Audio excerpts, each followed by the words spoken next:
चाट मसाला छोले और दही बड़ों में यूज़ करती हूँ। चाट मसाले के लिए जो इंग्रेडिएंट्स हमें चाहिए पहले हम वो नोट कर लेते हैं। यहाँ पे मेरे पास है साबुत धनिया, जिसको मैंने रोस्ट कर लिया है।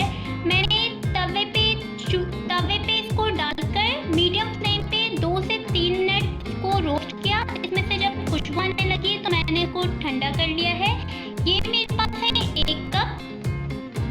गोल वाली साबुत लाल मिर्चें हैं मेरे पास, इसको भी मैंने तवे पे 2 से 3 मिनट रोस्ट किया है मीडियम फ्लेम पे।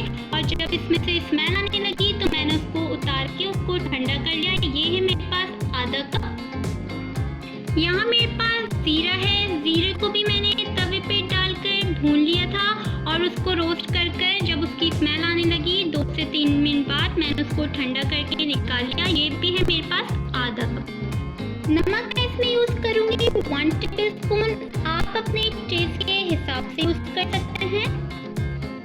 ये टाटरी है मेरे पास, इजीली आपको मार्केट से मिल जाएगी। टाटरी मैं इसमें डालूँगी तकरीबन ½ टेबलस्पून, थोड़ा सा खट्टा फ्लेवर करने के लिए चाट मसाले में।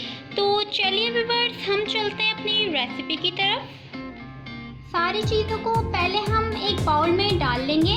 मैं यहाँ जो मैंने रोस्ट करके धनिया लिया है 1 कप, ये इसमें डाल रही हूँ। तकरीबन ये 15 से 18 टेबलस्पून है मेरे पास।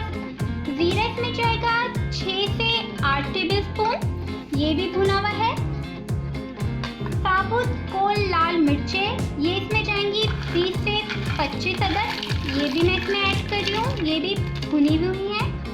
सॉल्ट इसमें जाएगा 1 टेबलस्पून और टाटरी मैं इसमें डाल रही हूँ ½ टेबलस्पून। सारी चीज़ों को डालकर हम कॉफ़ी ग्राइंडर में इसको ग्राइंड कर लेंगे, आप देख सकते हैं। और फिर मैं आपको इसका जो भी टेक्सचर है, कैसा मसाला बना है, आपको दिखाती हूँ ब्लेंड करके।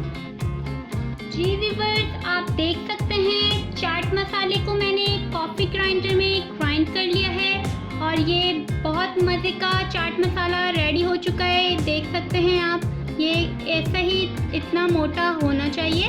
और ये आप दही बड़ों में, छोलों में डालें और इसको डिब्बा भर के रख लें और पूरे रमज़ान आप यूज़ करें। और मुझे दुआओं में याद रखिएगा।